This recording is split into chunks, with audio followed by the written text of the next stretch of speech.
When I started trading, I thought success came from overanalyzing charts. Years later, I realized it was the opposite.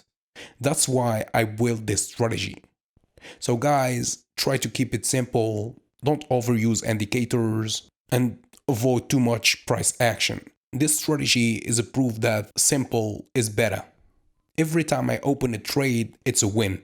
And most of the time, I'm using 4 indicators at max. I don't use too much price action or technical and fundamental analysis. I have few rules to follow and I stick to that.